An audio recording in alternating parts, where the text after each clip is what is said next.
আসসালামু আলাইকুম। প্রিয় দর্শক, অন্য মঞ্চের আলাপচারিতায় আপনাদের সকলকে আমন্ত্রণ জানাচ্ছি। আপনাকে অসংখ্য ধন্যবাদ। যারা শুনছেন তাদেরকে আমার সালাম। আসসালামু আলাইকুম। আমি আপনার প্রশ্নের উত্তরে বলতে চাই, এদেশে আমি স্বাধীনতা বিরোধী শক্তির সবচেয়ে বড় টার্গেট,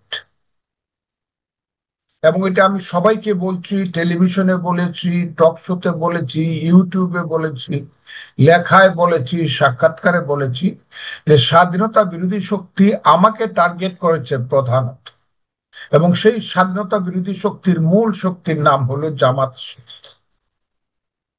কাজেই আমার আরো বিড়ম্বনা আমাকে সহ্য করতে হবে, এবং আমি জানি সর্বশেষে সত্যের জয় হবে, এবং আমি একজন মুক্তিযোদ্ধা, মুক্তিযুদ্ধের জয় হবে।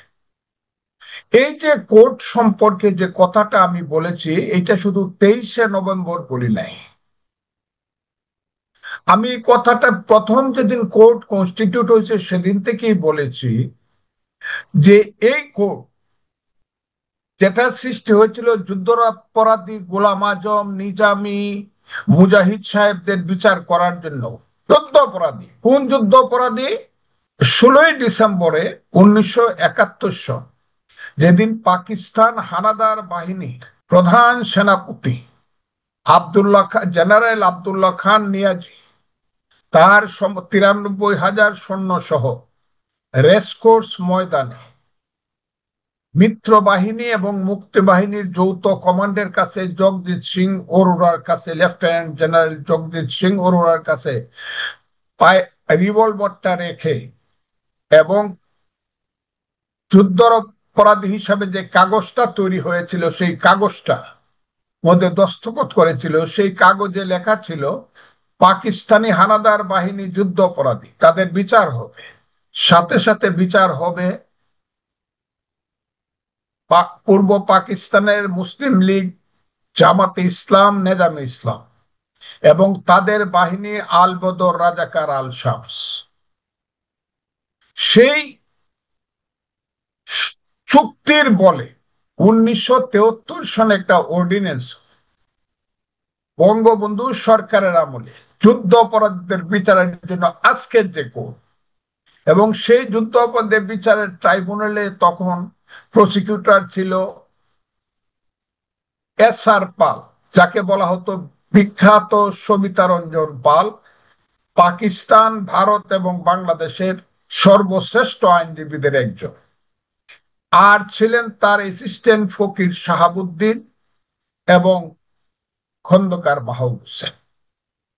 সেটা যুদ্ধ অপরাধীদের বিচারের জন্য স্থাপন করা হয়েছিল। পরবর্তী সময়ে শেখ হাসিনার আমলে যে বিচারটা হয় 2008 সনে, শেখ হাসিনা ক্ষমতা যাওয়ার পরে যাদের ফাঁসি হয় সবকিছু, কিন্তু এরা হলো পাকিস্তানের যুদ্ধ অপরাধী। পাকিস্তানের সঙ্গে আমরা যে যুদ্ধটা করেছিলাম, এবং যুদ্ধে 1971 সনের 3রা ডিসেম্বর থেকে ভারতীয় বাহিনী যুক্ত হয়েছিল, এই যে যুদ্ধ, সেই যুদ্ধে যারা অপরাধ করছে তাদের বিচারের জন্য সারা পৃথিবী সেই যুদ্ধে সংশ্লিষ্ট ছিল। এর মধ্যে পৃথিবীর দুইটা সবচেয়ে বড় শক্তি, একটা হলো আমেরিকা ছিল পাকিস্তানের পক্ষে, আর সোভিয়েত ইউনিয়ন, আজকের রাশিয়া, ছিল সেদিন আমাদের পক্ষে। কাজে এখানে সারা বিশ্বের একটা সংযুক্তি ছিল আমাদের মুক্তিযুদ্ধের সঙ্গে। এই মুক্তিযুদ্ধে তৎকালীন ভারতের প্রধানমন্ত্রী ইন্দিরা গান্ধী বিশ্বযুদ্ধের রিস্ক নিয়েছিলেন, কারণ বঙ্গোপসাগর পর্যন্ত আমেরিকার 7ম নৌবহর এসে পড়েছিল। তারপরও যুদ্ধ তিনি থামান নাই, পাকিস্তানিদেরকে সারেন্ডার করতে বাধ্য করেছিলেন।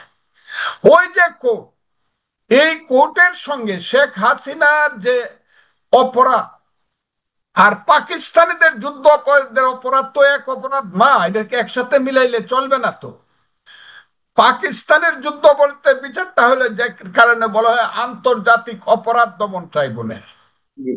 শেখ হাসিনার ব্যাপারটা তো এখানে আন্তর্জাতিক নাই, এলো জাতীয় যুদ্ধ। সেটাও যুদ্ধ না, জাতীয় আন্দোলনে গণতান্ত্রিক আন্দোলনের বিরুদ্ধে শেখ হাসিনা সরকার অবস্থান নিয়েছিল, এইরকম অবস্থান এরশাদ নিয়েছিল, অনেকেই নিয়েছিল। এইরকম অবস্থা হাসিনা নিছে, তার সময় লোক মারা গেছে অনেক বেশি, যেটাকে বলা হচ্ছে 1400। আমি অবিশ্বাস করি না, কিন্তু সেই যুদ্ধটা তো আন্তর্জাতিক না, এটা একটা গণতান্ত্রিক সংগ্রাম বা একটা গণতান্ত্রিক আন্দোলন বা একটা গণ অভ্যুত্থান। এইটার সঙ্গে পাক্কু থাকার 30 লক্ষ লোকের রক্ত, 2 লক্ষ মা বোনের ইজ্জত, সমস্ত বাংলাপুরে সরকার হাজার বছরের আমার মুক্তিযুদ্ধের শ্রেষ্ঠ অর্জন মুক্তিযুদ্ধ, সেইটাকে মিলে একই কোর্টে শেখ হাসিনার যে বিচারটা করছে, সেইটা আমি সমর্থন করি না।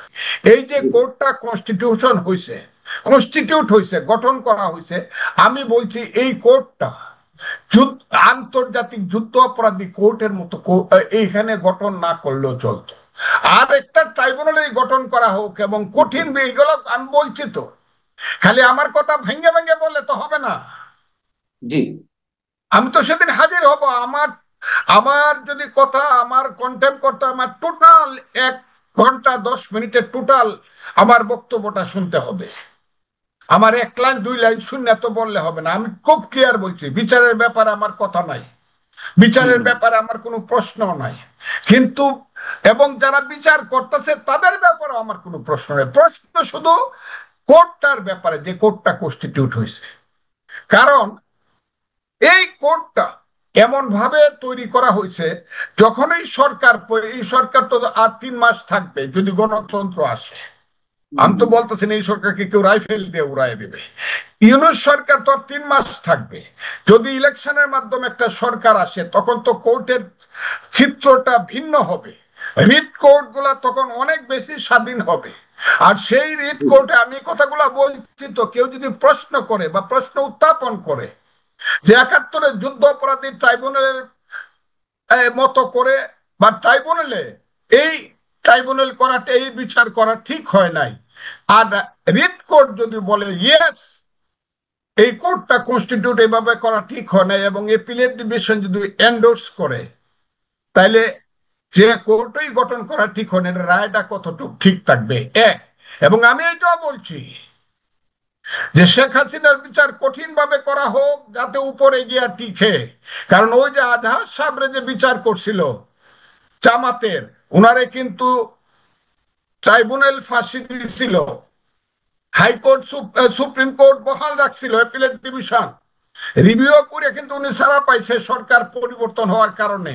এই ধরনের ফাঁক ফুকর যাতে না থাকে, এমনকি প্রসিকিউশন কি কোথাও না, ওই যে কথাটা আমি বলছি, প্রসিকিউশনের সাথে কি কারো না কারো সেই সংযুক্তি আছে যে বিচার ব্যবস্থা কোর্টের মধ্যে একটা ফাঁক রেখে দেওয়া, ওই কথাটাও কিন্তু আমি তুলছি। আমি তো চাই কঠিন বিচার হোক এবং সঠিক বিচারটা হোক, এই কথাটা আমি বলছি ভাই। আমি বিচারের ব্যাপারে কোনো কথা বলি নাই। এখন তারা যখন যদি আমাকে ডাকে, এমনও তো হইতে পারে তাদের কথা শুনে বলতে পারে যে না, এটার মধ্যে কোনো সাবজেক্ট নাই, সাবজেক্ট ম্যাটার নাই, এটা আমরা তাকে করলাম না, ডাকলাম না। আর অনারেবল কোর্ট যদি আমাকে ডাকে, তখন আমার কথা আমি অনারেবল কোর্টের সামনে গিয়ে উপস্থাপন।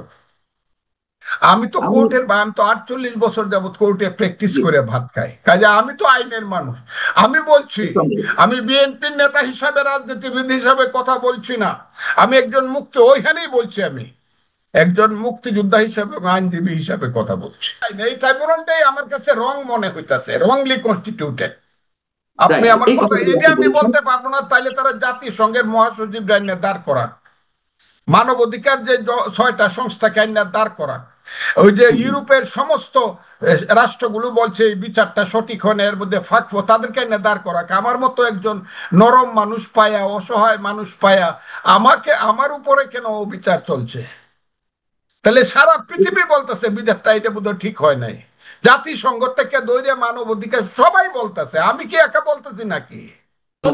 মনোয়ার যেটা উপস্থাপন করছে তাদের পক্ষে, যেদিন আমি গিয়ে আমার পক্ষে যদি আমাকে ডাকে, আমি তখন তাদের প্রশ্নের, আমি আজকে মনোয়ারের প্রশ্ন বা এদের কারণে এদেরকে আমি আজকে রসগোল্লা খুঁজছিলাম, হাইকোর্টে রসগোল্লা নাই বইলা এদের কাছে পাঠাইতে পারছি না। ওই আমার এক বন্ধু আছে, ছোট বন্ধু, ওরে আমি তুমি ডাকি, তার নাম তাজুল ইসলাম, তিনি হলো চিফ প্রসিকিউটর। তিনি আবার ময়মনসিংহের মানুষ, জামালপুরের মানুষ। আমি তার ছোট ভাইয়ের মতো দেখি, মনে করছিলাম তাজুল যখন কেসটা করাইছে ওর একটু মিষ্টি পাঠায়, আর যারা কেসটা করছে এদেরকে মিষ্টির সাথে একটু নিমকিও পাঠায়, এরা খুঁজে পাইছি না। আমি হাইকোর্টে কোনো দেখা যাবে না, আমি মিষ্টি লই চাইবো এদের জন্য। আমার কি হয়ে যায় জেল ফাঁসি, এইটা আমি আমার আহ মানে যে কোর্ট, অনারেবল কোর্ট, তার কাছে আমি প্লেস করবো। অনারেবল কোর্ট যে রায় দেবে নিশ্চয়ই আমি সেটা মাথা পেতে। কিন্তু আমি মনে করি না যে আমি কোনো মহা অপরাধ করছি এখানে। কেউ বলে না, আমি বলছি। পৃথিবীতে অনেক সময় গেলিলিও বলছে সূর্য ঘুরে না, পৃথিবী ঘুরে, এই কারণে তার ফাঁসি হয়েছে। কিন্তু আজকে প্রমাণিত হয়েছে না পৃথিবী ঘুরে, গ্যালিলিও ঠিক ছিল। ওই যে সক্রেটিসেরও ফাঁসি হেমলক পান করে মৃত্যুবরণ করতে হয়েছিল, এতে কি আইলো গেল? সত্য কথা তো একজন দুইজনই বলে, আমি তাই সেই কথাটাই বলতেছি। ট্রাইব্যুনালের গঠন প্রক্রিয়াটা সঠিক বলে আমার মনে হয় না, কারণ এটা হলো আন্তর্জাতিক যুদ্ধ অপরাধী ট্রাইব্যুনাল। এখানে আন্তর্জাতিক কোনো ব্যাপার শেখ হাসিনার সরকারের বা আমাদের আন্দোলনের ছিল না, এটা ছিল জাতীয় সমস্যা, সরকার পরিবর্তন অথবা পতন। এইটার মধ্যে আন্তর্জাতিক ওই যে তৃতীয় বিশ্বযুদ্ধ হয় নাই, যে সপ্তম নৌবহর আইসা পড়ছে বঙ্গোপসাগরে, পাকিস্তানের সঙ্গে ইন্ডিয়ার যুদ্ধ লাগে, এইগুলা মুক্তিযোদ্ধার সঙ্গে পাকিস্তানিদের নয় মার, এটা হয় নাই তো। আমি তো বলছি সেইটা, সেই বিচার হিমালয়ের সঙ্গে আপনি, হিমালয়ের সঙ্গে আপনি টিলারে মিলাইতে যান কেন? বাঘের সঙ্গে বিড়ালে মিলাইতে যান কেন? আরেকটা কথা আপনাকে বলি, আমাদের দেশে বিচার এত সেন্সিটিভ। দুইটাই ম্যাজিস্ট্রেট কোর্ট, একটা মনে করেন ঢাকার যাত্রাবাড়ি থানার কোর্ট, আরেকটা মনে করেন সবুজবাগ থানার কোর্ট। যাত্রাবাড়ি থানার কোনো কেসে যদি সবুজবাগ থানার ম্যাজিস্ট্রেট একটা অর্ডার দেয়, এটা কিন্তু আইনগতভাবে সিদ্ধ হবে না। আপনারা সবাই জানেন বাংলাদেশ ফেব্রুয়ারিতে একটি নির্বাচনের দিকে হাঁটছিল। আমরা বলছি হাঁটছিল, কিন্তু এখনো 1 ইঞ্চি জায়গাও নির্বাচনের দিকে হাঁটা হয়নি। কারণ আমাদের বাংলাদেশের আইন মোতাবেক, বিধি মোতাবেক নির্বাচনের অন্তত 3 মাস আগে বাংলাদেশের যে রাষ্ট্র ক্ষমতাটি, প্রধানমন্ত্রী যিনি থাকেন তিনি শুধু ডে টু ডে কর্মকাণ্ড ছাড়া আর কোনো কিছু পরিচালনা করেন না, সেটা চলে যায় নির্বাচন কমিশনারের হাতে। সেটা কিন্তু হয়নি। যদি ফেব্রুয়ারির মিডলে নির্বাচন হয়, তাহলে নভেম্বরের 15 তারিখ কিন্তু সে ডেটটি চলে গেছে। এক, দ্বিতীয়ত তফসিল ঘোষণা নিদেন পক্ষে 60 দিন আগে তো ঘোষণা দিতে হবে সরকারকে, 2 মাস আগে, তো সেটিও কিন্তু আগামী সপ্তাহে। তো সেই ক্ষেত্রে বাংলাদেশ এখনো নির্বাচনের পথে হেঁটেছে, আমরা কিন্তু সেটার লক্ষণ দেখছি না। কিন্তু তারপরও একটি শোরগোল শোনা যাচ্ছে যে ফেব্রুয়ারির মাঝামাঝিতে একটি নির্বাচন হবে। ডক্টর ইউনূস বলেছেন, তার তল্পিতল্পা বাহকেরা বলেছেন, এবং নানান মিডিয়াতে আমরা শুনছি। এবং সেই নির্বাচনটিতে ডক্টর ইউনূস কয়েকবার জরিপ করেছেন, জরিপ করে দেখেছেন যে বাংলাদেশ আওয়ামী লীগ এবং তার যে যারা সহযোগী রয়েছে অন্যান্য রাজনৈতিক দল, অর্থাৎ জোট, 14 দলীয় জোট, এই 14 দলীয় জোট 68% ভোটারকে রিপ্রেজেন্ট করে। আর মাত্র 32% ভোটারকে রিপ্রেজেন্ট করে বিএনপি, জামাতে ইসলামী এবং তার আরও যে খুচরা দলগুলো আছে সেই খুচরা দলেরা। এখন বিশ্ব মিডিয়া, বিশ্ব রাজনীতি, বিশ্ব সমাজ বাংলাদেশের এই রাজনীতির খেলাটাকে অবলোকন করছে, আগেও করেছে, এখনো করছে। প্রধানমন্ত্রী শেখ হাসিনা যখন নির্বাচন করতেন, 14 সালের নির্বাচনটি একপাক্ষিক নির্বাচন, 18 সালে দ্বিপাক্ষিক, আর 2024 সালে দলের মধ্যে নির্বাচন। তো এই নির্বাচনগুলো নিয়ে আমরা অনেক গল্প শুনেছি, অনেক কাহিনী শুনেছি। কখনো বলা হয়েছে আমিডামির নির্বাচন, কখনো বলা হয়েছে রাতের ভোট দিনে, দিনের ভোট রাতে, এইরকম অনেক কাহিনী শুনেছি। এবং এখন শুনছিলাম যে প্রধানমন্ত্রী শেখ হাসিনা যখন ক্ষমতা ত্যাগ করেন, তখন এই দেশে একটি নির্বাচন হবে, সেই নির্বাচনটি ফেরেশতা এসে গার্ড দিবে এবং সেইখানে দরবেশেরা পীর মাসায় কেরান নির্বাচন করে বাংলাদেশ পৃথিবীকে দেখিয়ে দিবে সুষ্ঠু গণতন্ত্র কাকে বলে এবং বাংলাদেশ গণতন্ত্রের সূতিকাগারে পরিণত হবে। সেরকম একটি তথ্য, সেরকম একটি কথা আমরা শুনেছিলাম। কিন্তু এর কয়েকদিন পরেই আমরা দেখলাম বাংলাদেশের সবচেয়ে বৃহত্তম রাজনৈতিক দল, অন্তত 1971 সাল থেকে শুরু করে 2024 সাল পর্যন্ত যত নির্বাচন হয়েছে, সমস্ত নির্বাচন, ডিসপিউটেড নির্বাচনগুলোকে বাদ দিয়েও যদি আপনি হিসাব করেন, তারপরেও একক দল হিসেবে কোনো একটি দল আওয়ামী লীগের চেয়ে বেশি ভোট কখনো পায়নি, ভবিষ্যতেও পাবে না, সুষ্ঠু নির্বাচন হলে আজকেও পাবে না। তো সেই অবস্থায় ডক্টর ইউনূস 5টি জরিপ চালিয়েছে টোটাল, তার মধ্যে 2টির রেজাল্ট আমরা দেখেছি। সেখানে দেখিয়েছে 68% ভোটার জামাত এবং এনসিপির সাথে নাই, বিএনপির সাথে নাই। তাহলে তারা কাদের সাথে আছে? যারা এই জামাত, বিএনপি এবং এনসিপির বিরুদ্ধে। এই এনসিপির বিরুদ্ধে, জামাতের বিরুদ্ধে, বিএনপির বিরুদ্ধে কারা? আওয়ামী লীগ, জাতীয় পার্টি এবং বাম মোর্চা। তার মানে হচ্ছে এরা আওয়ামী লীগের সাথে একসাথে থাকা জোটের মেম্বার। তখন ডক্টর ইউনূস তার এই জামাত, সাগু এবং বিএনপিদেরকে নিয়ে বসে বলল যে আওয়ামী লীগকে যদি নির্বাচনে আসার সুযোগ দাও, তাহলে তোমরা 2 পার্টি মিলিয়ে সরকার গঠন করার মতো সংখ্যাগরিষ্ঠতা পাবা না। তাহলে তোমরা যদি সরকার গঠন করতে হয়, আওয়ামী লীগকে বাদ দিতে হবে। তখন এই ওই তার বর পুত্র যারা আছে, এই এনসিপি নামের এই গুন্ডা, দালাল, বাটপার, সন্ত্রাস, চাঁদাবাজ এবং ছিনতাইকারী, এরা এই যমুনার সামনে গিয়ে একটা নাটক করলো, পানি টানি খাইয়ে তাদের অনশন ভাঙিয়ে বাংলাদেশ আওয়ামী লীগের কর্মকাণ্ডকে নিষিদ্ধ ঘোষণা করলো। এর ফলে কি হলো? বললেন আমেরিকাতে গিয়ে যে না, এটা সাময়িক নিষিদ্ধ, কিন্তু তারা কদিন পরে উঠেও যেতে পারে। তো সেই রকম একটা অবস্থায় পরবর্তীতে দেশে এসে বললেন না, আওয়ামী লীগের আগামী নির্বাচনে অংশগ্রহণ করার কোনো সুযোগ নেই। এই কথা শোনার পর বিশ্ব মিডিয়া, পশ্চিমা গণমাধ্যম, আমেরিকা, ব্রিটেন, ইউরোপিয়ান ইউনিয়ন, জাতিসংঘ, আন্তর্জাতিক মানবাধিকার সংস্থা এবং সর্বোপরি কমনওয়েলথ থেকে দেন দরবার শুরু হলো। এই দেন দরবারে যোগ দিল ভারত, যোগ দিল আরও নানান শক্তিশালী দেশ। সাম্প্রতিক 2টি ঘটনা ঘটেছে। একটি ঘটনা হলো বাংলাদেশের নিরাপত্তা উপদেষ্টা খলিলুর রহমান ভারতে গেলেন। ভারতে যাওয়ার পর অজিত দোভালের সাথে তিনি মিটিং করলেন, সিটিং করলেন, কথা তার হলো।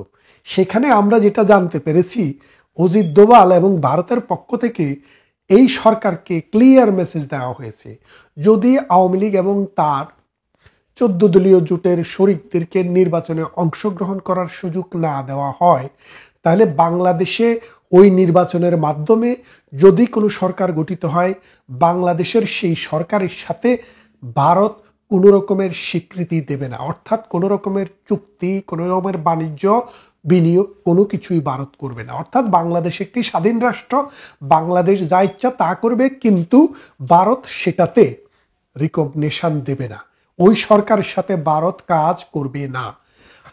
আর দ্বিতীয়ত, সাম্প্রতিক সময়ে যেটি হয়েছে আপনারা দেখেছেন যে কমনওয়েলথের মহাসচিব শার্লি বাংলাদেশে বেরিয়ে এসছেন।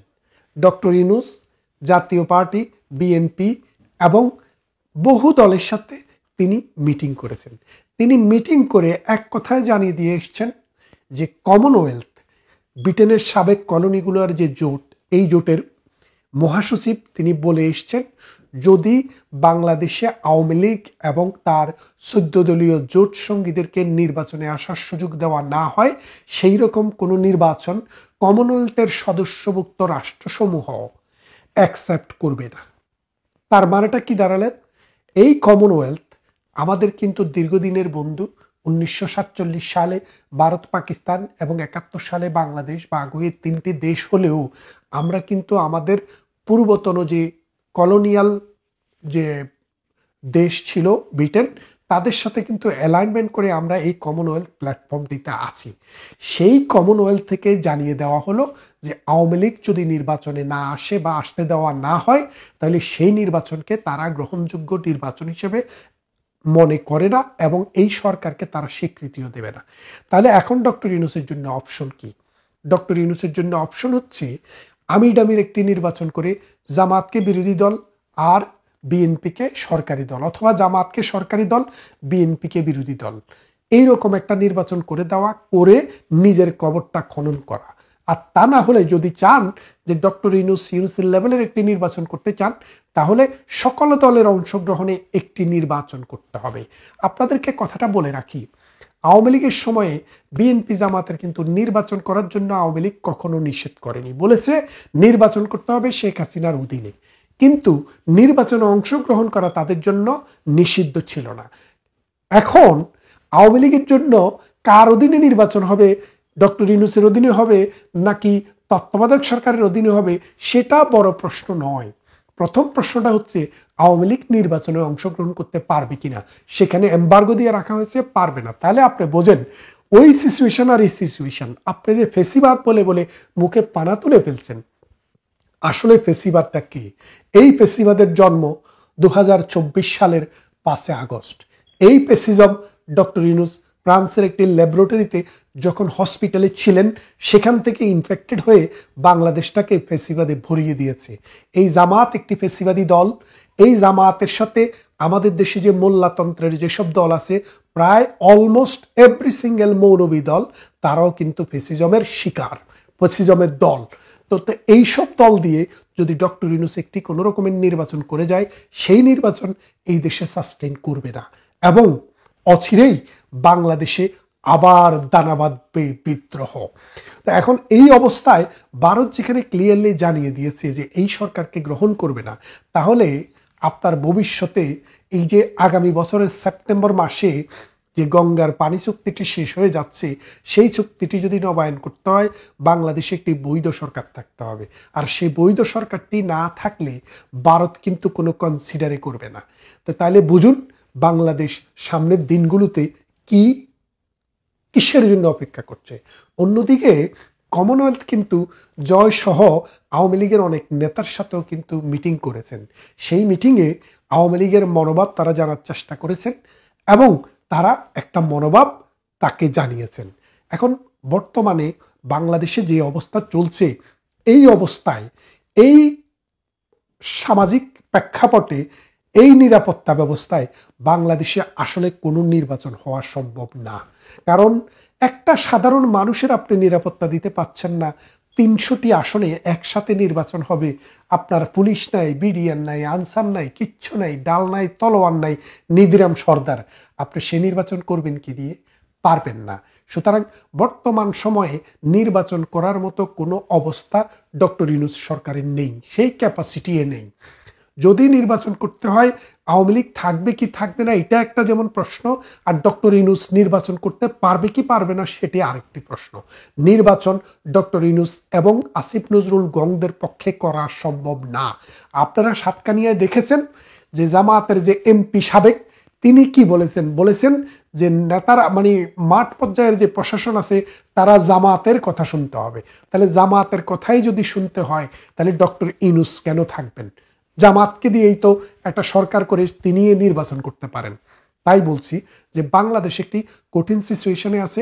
বিশেষ করে দুইটি সংগঠন দাঁড়িয়ে গেছে। একটি ভারত, বিশাল একটি দেশ, যে দেশটি বাংলাদেশের জন্মের সাথে জড়িত, আমাদের কৃষ্টির সাথে, আমাদের ইতিহাসের সাথে, ঐতিহ্যের সাথে জড়িত। ভারতের সাথে আমাদের নানাবিধ সম্পর্ক, কিছু সম্পর্ক এবং সমস্যা আমাদের ইতিহাসের সৃষ্টি, কিছু আমাদের ভৌগোলিকের সৃষ্টি, আর কিছু সমস্যা আমরা নিজেরা তৈরি করেছি। এখন ভারতের মতো একটি দেশ যখন বাংলাদেশের পাশ থেকে চলে গেছে, গত 1 বছরে বাংলাদেশের জিডিপি গ্রোথ 400 বিলিয়ন, মানে 400 বিলিয়ন। আমাদের তো 800 বিলিয়ন ছিল আমাদের টোটাল সাইজ, সেটা প্রায় 400 বিলিয়নের মতো আমাদের কমে গেছে টাকায়, এটা ডলারে নয়। তাহলে আপনি চিন্তা করেন, প্রতি বছর আপনারা বলছেন দুর্নীতি অমুক তমুক। আরে ভাই, টাকা থাকলেই তো দুর্নীতি করবেন, টাকা সম্পদ থাকলেই তো সেখানে চোরে নেওয়ার প্রশ্ন আসবে। আমাদের দেশের ভ্যালু অর্ধেক কমে গেছে, অর্থাৎ বাংলাদেশের আগে যদি ভ্যালু থাকতো 100 টাকা, সেটার ভ্যালু এখন 50 টাকা। এইভাবে ভারতকে ডিঙিয়ে যদি আপনি এখানে কোনো কিছু করতে চান, আপনি ফর দ্য টাইম বিং কদিনের জন্য পারবেন। পাকিস্তানও পারেনি, বাংলাদেশও পারবে না। ভারতকে কনসিডারেশনে নিতে হবে। বন্ধুত্বের সম্পর্কে যেইটুক সম্মান দেওয়া দরকার, সেই সম্মান দেখিয়ে প্রতিবেশীর সাথে সুষ্ঠু আলোচনার ভিত্তিতে সমস্যার সমাধান করতে হবে। আর সেই সমস্যার সমাধান করতে হলে বাংলাদেশে একটি বৈধ সরকার থাকতে হবে। আজকে অবৈধ সরকার ইনুসের মাধ্যমে যদি কোনো সরকার আসে সেটিও অবৈধ হবে। সুতরাং ইনুসকে চলে যেতে হবে, একটি নির্বাচন পরিচালনার জন্য সরকার আসতে হবে, সেই সরকারের অধীনে সমস্ত দলের অংশগ্রহণে নির্বাচন হতে হবে, তবেই মানবে বিশ্ব, তবেই মানবে সারা পৃথিবী, তবেই হবে বাংলাদেশের মানুষের মুক্তি। তা না হলে বাংলাদেশ ধীরে ধীরে একটি গৃহযুদ্ধের দিকে, একটি দুর্ভিক্ষের দিকে, একটি অন্ধকার যুগের দিকে রওনা দিবে, যেখানে শুধু কল্পনা করা যায় আফগানিস্তান, যেখানে শুধু সোমালিয়া, যেখানে শুধু কল্পনা করা যায় ইয়েমেন, সিরিয়া এবং লিবিয়ার মতো। সুতরাং বাংলাদেশের মানুষ কি এটার জন্য প্রস্তুত? আমি বিশ্বাস করি না প্রস্তুত। বাংলাদেশের শান্তিপ্রিয় মানুষ আবার জেগে উঠবে 1971-এর মহান মুক্তিযুদ্ধের যে মন্ত্র, সেই মন্ত্রে দীক্ষিত হয়ে অসাম্প্রদায়িক চেতনায় গণতান্ত্রিক সমাজ, সুষ্ঠু সমাজ গঠনের দিকে এগিয়ে যাবে, সেই আশাবাদ ব্যক্ত করে আজকের মতো। দিন কয়েক আগে একটা আলোচনায় আপনাদেরকে আমি বলেছিলাম যে ডক্টর ইউনূস কি একটা অ্যাঙ্গেল থেকে জামাত ইসলামীকে সমর্থন করছেন কিনা।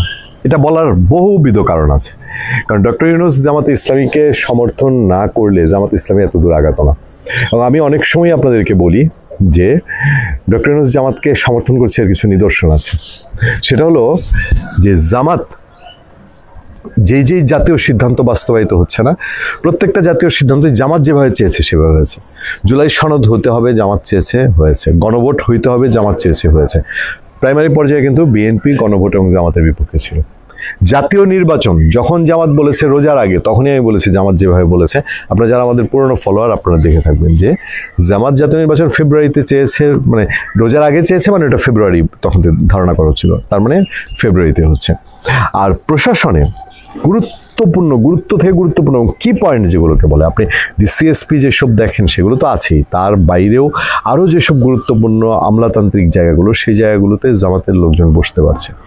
ইভেন বিশ্ববিদ্যালয়, ব্যাংক, এগুলো যে জামাতের হাতে গেছে, ডক্টর ইউনূস যদি জামাতকে তুলনামূলক ধরেন 5 আগস্ট পরবর্তী যেই সিচুয়েশন ছিল যে বিএনপি জয় জয়াকার, বিএনপি 70-80, জামাত 10-15 এরকম একটা জায়গা ছিল না বিএনপি জামাত ভোটারের মধ্যে, আমি রেস্ট অফ আদার্স বলছি না, সেই জায়গায় জামাতের এত দূর আগানোর কথা না ডক্টর ইউনূসের সমর্থন না পেলে।